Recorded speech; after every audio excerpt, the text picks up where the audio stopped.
आपण पाहत आहात शिवभीमक्रांती महाराष्ट्र न्यूज चॅनल।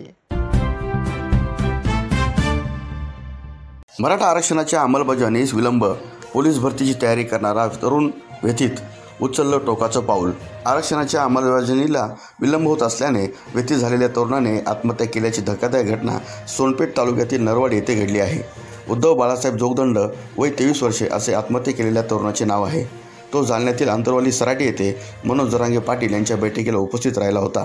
त्यानंतर सकाळी तो गावी देखील आला। मराठा आरक्षणाच्या अंमलबजावणीसाठी होत असलेल्या विलंबाने तो व्याकुळ झाला होता। गावात आल्यानंतर नागरिकांशी त्यांनी चर्चा देखील केली। त्यानंतर तो आपल्या शेतात गेला आणि गळफास लावून आत्महत्या केली। याविषयी विस्तृत माहिती अशी की उद्धव बाळासाहेब जोगदंड हा 25 वर्षीय मराठा तरुण मागील 2 वर्षापासून पोलीस भरतीची तयारी करत होता। त्याचबरोबर तो मराठा आरक्षणाच्या चळवळीत देखील सक्रिय होता। मनोज जरांगे पाटील यांच्या उपोषणाला प्रतिसाद म्हणून नरवाडी गावात सुरू केलेल्या अन्नत्याग आंदोलनात देखील तो सक्रिय सहभागी होता। त्याचबरोबर आंतरवाली सराटी येथे झालेल्या सभेला देखील त्याची उपस्थिती होती। मराठा आरक्षणासाठी जालना ते मुंबई निघालेल्या पायी मोर्चामध्ये तो गावकऱ्यांसह सहभागी झाला होता।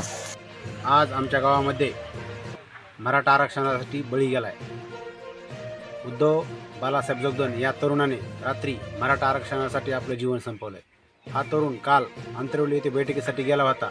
रात्री बैठकीहून आल्याच्या नंतर रात्री त्यांनी 12:30च्या सुमारास गळाफास घेऊन आत्महत्या केली आहे। सरकारनं तात्काळ सगळे सोयऱ्याचा आदेश काढून मराठा समाजाला आरक्षण द्यावं, नसतं यापुढील अशा जर आत्महत्या होत राहिल्या तर सरकारला ते पेलणार नाही।